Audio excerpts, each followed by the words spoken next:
Welcome to WatchMojo, and today we're counting down our picks for the top 10 creepiest historic events that are scarier than horror movies. If there is anything in this world about which I know positively nothing, it is agriculture.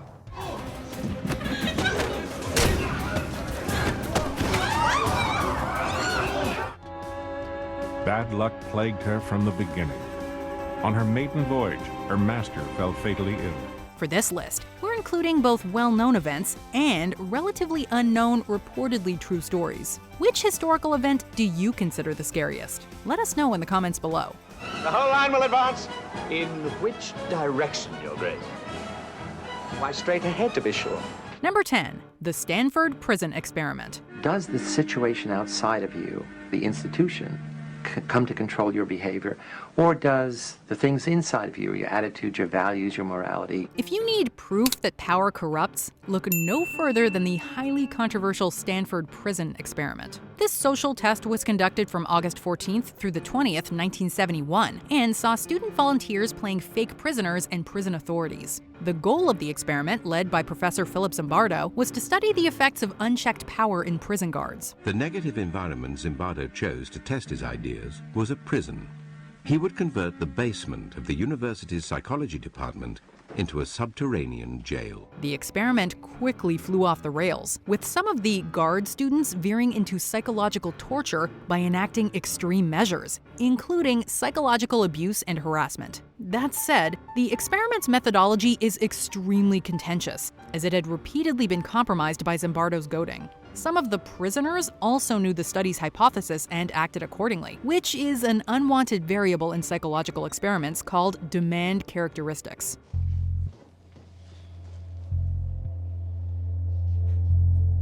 At this rate, we're gonna be here all goddamn night. And I love it.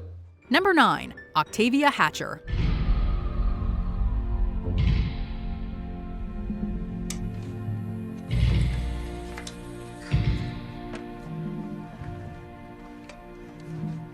The story of Octavia Hatcher is a popular one around the small town of Pikeville, Kentucky. The legend states that the young mother fell sick and passed away a few months after she gave birth to a son, who died shortly after delivery. Due to the southern heat, they buried her very quickly. Soon after her death, however, other locals seemingly showed similar symptoms, only to recover. The culprit, retrospectively, was likely encephalitis. Locals promptly dug up Hatcher's grave and realized that she didn't die, but had fallen into a coma. They found evidence of her having woken up, including scratches on the coffin and Hatcher's bloody nails.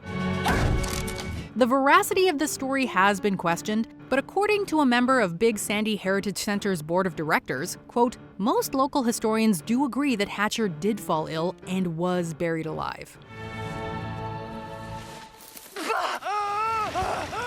Number 8. Advice to animal owners.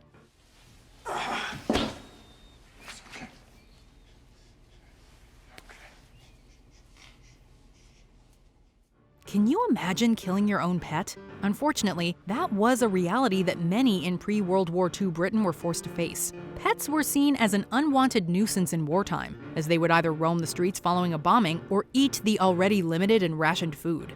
A committee was formed to solve the problem, and their solution was unimaginably horrific. They released a pamphlet advising pet owners to either release them into the countryside or have them euthanized. Included in the papers was an ad for a captive bolt pistol, said to be, quote, the standard instrument for the humane destruction of domestic animals. All told, an estimated 750,000 pets were killed in a week, more than 107,000 per day.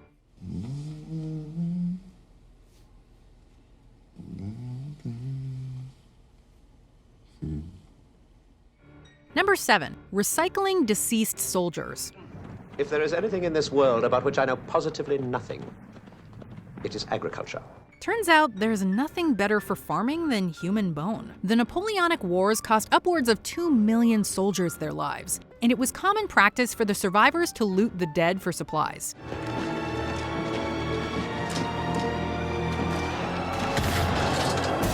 This included tearing out teeth with pliers for use in dentures. The Battle of Waterloo proved especially fruitful for the denture market, and the resulting products became known as Waterloo teeth.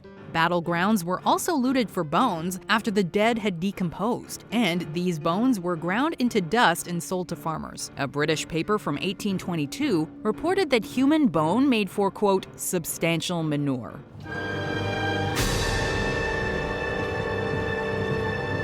Number 6. Knocking in space. You copy? Yes, I copy. I'm Give me your position. I don't know. I'm spinning. I can't. Imagine you're an astronaut and you're all alone floating through the quiet vacuum of space in your cozy little spacecraft. And then you hear someone or something knocking. It's enough to make you go mad. But the thing is that I'm still scared. I'm really scared. Nobody will mourn for me. No one will pray for my soul. Luckily, astronaut and famed knock hearer Yang Li Wei didn't go mad, but he was understandably creeped out. Li Wei attempted to replicate the knocking sound after returning to Earth, but nothing proved successful. Future Chinese astronauts also reported hearing the eerie knocking sound, leading some to believe it was caused by the spacecraft itself. The source was later attributed to changes in air pressure and temperature morphing the capsule's inner wall. Mundane explanation aside, we couldn't imagine how utterly terrifying that experience would be. Dallas, are you sure there is no sign of it? I mean, it is there. It's gotta be around there. Number 5. The Hinterk Murders. There are literally countless creepy true crime stories, but there's just something really unsettling about the infamous Hinterk Murders. These took place at a farm in Bavaria, Germany in 1922. Prior to the murders, Andreas Gruber found human foot tracks in the snow leading from the nearby forest to his house. That night, the family heard footsteps coming from the attic, but failed to notify the police.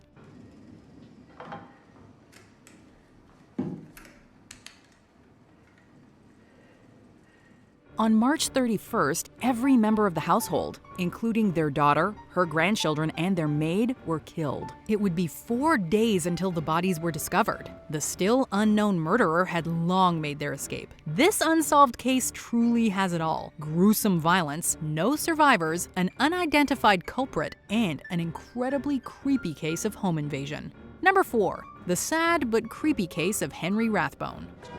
Shakespeare, how do you do? It's a great pleasure to meet you. Everyone knows of Lincoln's assassination, but the role played by Major Henry Rathbone is less common knowledge. Rathbone and his fiancée were attending the play with Lincoln, and Rathbone tried subduing John Wilkes Booth after he shot the president. His artery was severed in the process. Rathbone survived, but he blamed himself for Lincoln's death and spiraled into insanity. On December 23, 1883, he assaulted his own children, and when his wife intervened, he took care of her before stabbing himself in a failed attempt at his own life. I'm not gonna hurt you. You didn't let me finish my sentence. I said, I'm not gonna hurt you. When police arrived, they found a deranged Rathbone and his wife's corpse. Number 3. The eruption of Mount Vesuvius.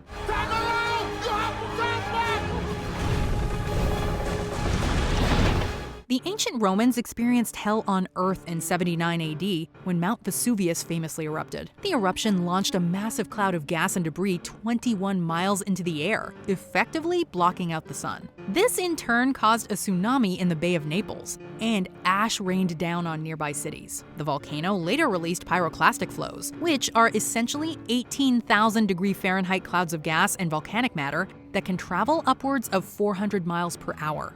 This distinct layer of solidified ash is evidence of a high-speed current of heated gas and volcanic debris. Known as a pyroclastic flow, the flows decimated the nearby cities and killed people instantly, vaporizing their blood and organs. The eruption buried the cities of Pompeii, Herculaneum, Oplontis, and Stabiae, killing at least 1,500 people based on the human remains uncovered, but likely many more. The exact nature of the pyroclastic density current. In some instances, it's very, very light and fluffy, but you can have temperatures from 200 degrees centigrade up to maybe 700 degrees centigrade. That's not unheard of. Number 2. The Mary Celeste.